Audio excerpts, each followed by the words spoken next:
हरे कृष्णा। भगवत गीता 9वां अध्याय परम गुह्य ज्ञान।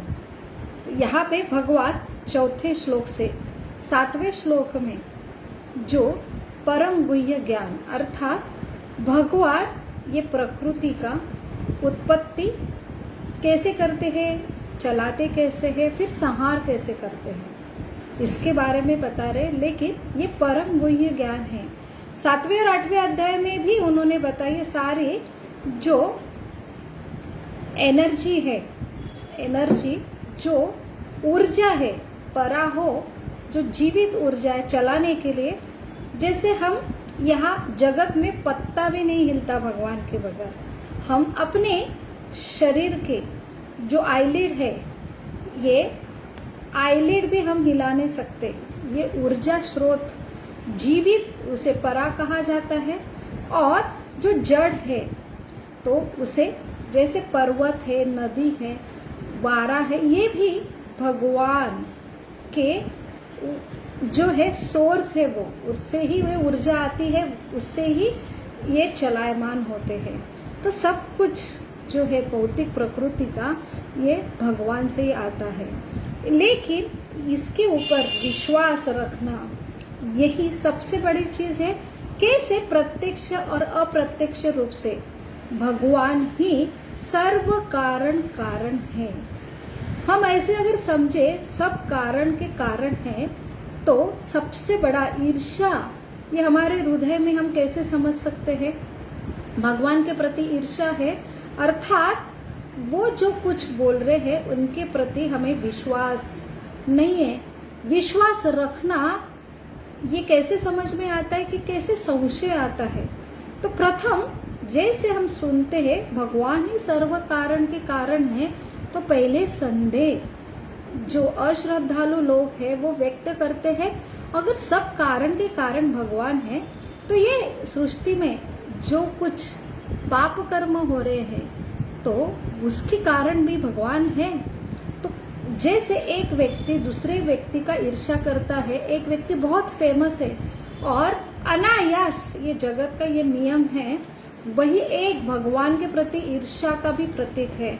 तो कोई आगे जाता है और स्पेशली जो हमारा कलीग है तो वो आगे जाता है तो उसकी स्तुति के लिए या उसके कार्य के लिए कोई गुणगान करता है तो हमारा जो कॉम्पिटिटर है तुरंत आक्षेप लेता है। तो अगर उसने ये किया तो उसमें कुछ तो खोट होंगी, या ऐसा हो सकता है कि मुझे फिर ये किया ना, ये करके दिखाओ। या तो वही भगवान बोले सब कारण के कारण है, तो निगेटिव जो हो रहा है उसके भी कारण भगवान है। तो यही एक ईर्ष्या है कि हम भगवान के ऊपर, भगवान के वचनों के ऊपर श्रद्धा नहीं है हमारी, इसलिए हमें आक्षेप आता है। और यही भगवान यहाँ समझा रहे हैं कि मैं जो हूँ कि सारी ये जगत में अव्यक्त हूँ। अव्यक्त अर्थात सब चीज मेरे ऊपर आश्रित है और इसमें मैं उपस्थित नहीं हूँ।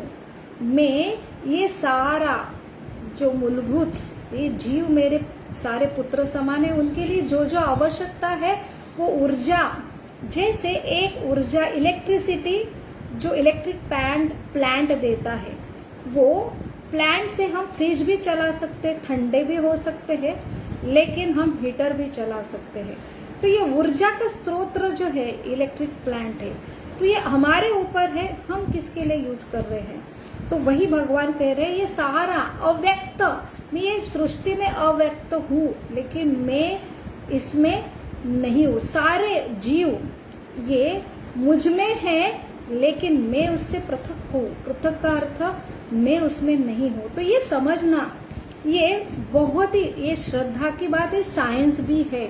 जैसे एक कथा आती है कि एक पुजारी है, नित्य रूप से भगवान की पूजा में व्यस्त रहता, और एक साधारण एक जो है जीव है या एक मोची है, वो भी भगवान के बारे में श्रद्धा रखता है, कृष्ण के ऊपर श्रद्धा रखता है, और ये पुजारी है नित्य रूप से पठन करता है।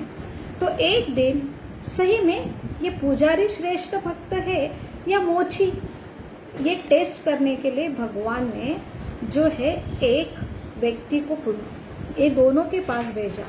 तो ये प्रश्न लेके भेजा कि पुजारी को बोला कि सही में मैंने एक शास्त्र में पढ़ा है कि ये सुई के नोक से एक हाथी जो है वो प्रवेश किया है, उसकी पूंछ अटक गई है, इसका अर्थ क्या है? तो बोले भगवान ने बोला है, और ये तो मेरे पास साधारण लॉजिक है। सुई की नोक कितनी छोटी रहती है, उसमें हाथी चला गया और पूंछ अटक गया, ये तो कुछ बात हजम नहीं हुई, ये कैसे हो सकता है? तो वहां पे जब मोची के पास गया तो उसने बोला ऐसे ऐसे मैंने सुना है, तो इसका मतलब क्या है, सही में ऐसा हो? तो बोले भगवान ने बोला है ना, क्यों नहीं होगा? ये सुई के जो पॉइंट है उसका छोटा नोक है, उसमें हाथी चला गया और पूछ रहेगी। अरे भगवान जो इतना बड़ा वटवृक्ष, एक सिंपल छोटे से बीज से वटवृक्ष खड़ा कर सकते, तो वही छोटे से नोक से हाथी क्यों नहीं जा सकता? ये भगवान है भाई। तो भगवान को समझना, भगवान का व्यवस्थापन समझना, ये हमारे तर्क के परे है, लॉजिक से परे है। हम अपने ही लॉजिक से भगवान का भी, हम जैसे उत्पादन करते हैं, कुछ मशीन उत्पादन करते चलाते, वैसे हमें लगता है ये सृष्टि भी भगवान करते हैं। तो हमारे तर्क से, हमारे बुद्धि से हम उनको जज करते हैं। तो भगवान उपस्थित अव्यक्त रूप से है, भगवान नहीं दिख पाते हैं, भगवान नहीं है। नास्तिक बोलते भगवान नहीं है तो दिखाओ फिर मानूंगा। तो यही ये बुद्धिमत्ता है, हमारे तर्क से जज करना। तो भगवान यहाँ पे बता रहे हैं मत्सानि सर्वभूतानि। तो सबसे प्रथम हमें ऐसा दिखाया जाता है कि एक जो साइकिल की एडवर्टाइज है और उसमें जो है एक व्यक्ति बहुत ही झुका है और उसके ऊपर पृथ्वी का भार है। तो ये पृथ्वी का भार है, भगवान बोल रहे मैं सब उत्पत्ति करती हूँ पृथ्वी का, और मैं चलाता और संहार भी करता हूँ। ये चलाते कैसे? चलाते चलाते वो ये जो चलाने वाला इतना थक गया, झुक गया है। तो वैसे भगवान है क्या? क्योंकि ये हमारे परे है। हम कुछ उत्पत्ति करते हैं फिर चलाते हैं तो पसीना पसीना होता है। तो भगवान का भी वही है क्या? तो ये हमारा लॉजिक है। तो भगवान की उत्पत्ति, उनका चलायमान, संहार, ये जो भगवान करते हैं वो हमारे बुद्धि के परे है। जैसे भगवान बोलते हैं ये व्यक्त और अव्यक्त जगत। तो जैसे राजा है वो सारा राज्य कारभार चलाता है, हर राज्य में जो कुछ घटित हो रहा है वो राजा के जो है निर्देशन में सब चल रहा है। लेकिन इसका अर्थ ऐसा नहीं है राज्य में पानी लोगों को मिल रहा है, सब कुछ मिल रहा है, उससे अल्टीमेटली उत्तरदायित्व राजा है। लेकिन इसका अर्थ ऐसा नहीं कि राजा उत्तरदायित्व है उससे ही सारा आता है। तो राजा भी पर्सनली उसके होना चाहिए। राजा अपने महल में रह के, पहले तो पृथ्वी में पूरा राज्य हुआ करता था, राजा अपने महल में रह के पूरा पृथ्वी का सब व्यवस्थापन देख रहे हैं। उसका अर्थ ऐसा नहीं कि हर जगह राजा उपस्थित होना चाहिए पर्सनली। उनकी इतने सारे शक्तियां हैं, सुपीरियर आध्यात्मिक शक्तियां हैं, इंफीरियर जो भौतिक शक्तियां हैं, उनके द्वारा ये सब चलायमान होते हैं। तो यही भगवान समझा रहे हैं कि भगवान की उत्पत्ति, भगवान बोल रहे कार्याध्यक्ष विष्णु जो पुरुष अवतार है, उसके रोम रोम से अनेक ब्रह्मांड तैयार होते हैं। ब्रह्मांड में गर्भोदयक्ष विष्णु प्रवेश होता है। ये प्रगट जगत विराट स्वरूप है उनका। वही विराट स्वरूप में सब देव देवता अंदर है, सारे पर्वत नदियां हैं। और उसके बाद उनके गर्भोदयक्ष विष्णु के नाभि से ब्रह्मा जी की उत्पत्ति होती है। फिर ब्रह्मा जी को अलग अलग स्वजन की ऑर्डर देते हैं और स्वर्ग विसर्ग अलग अलग है। पोलर सिस्टम जो है अलग अलग ब्रह्मांड की निर्मित होती है। फिर जीवात्मा, फिर यही जो है 24 तत्व बनाए जाते हैं। तो इससे फिर फाइनली भगवान दृष्टि से, तो भगवान सिर्फ दृष्टि से ही ये भौतिक प्रगति स्त्री है, भगवान सिर्फ दृष्टि शेप से गर्भ डालते हैं, सारे जीवों को डालते हैं। अहम बीज प्रदपिता, तो सारे बीज वो डालते हैं। उनके लिए जैसे भौतिक स्त्री पुरुष का जो है संगम होना चाहिए, फिर एक बीज की उत्पत्ति होती है, लेकिन ये बीज के लिए भगवान को स्पर्श भी करने की जरूरत नहीं है, सिर्फ दृष्टि से सारे जीवों को अंदर डाल देते हैं। और जब प्रलय होता है तो सारे जीव अप्रकट रूप में अंदर आते हैं। तो ये जो क्रिया है हमारे जैसे भौतिक प्रक्रिया, हम जिस जीव हम जो कर रहे हैं वही भगवान कर रहे हैं, ये हमारा तर्क रहता है। तो भगवान को बिना स्पर्श किए हुए सिर्फ इच्छा, भगवान योग निद्रा में है और इच्छा में सब कुछ हो रहा है। उनको हमें कुछ कार्य करने के लिए जगना चाहिए, कॉन्शियस होना चाहिए, एक्टिवेट होना चाहिए, पैशनेट होना चाहिए, हमें प्लान करना पड़ता है। ये सब करने के बाद हम एग्जॉस्ट भी होते। तो ये कार्य भगवान के लिए सिर्फ योग निद्रा में होता है, सिर्फ इच्छा से। तो वही भगवान यहाँ समझा रहे हैं कि कैसे सारे भूत मेरे ऊपर आश्रित है।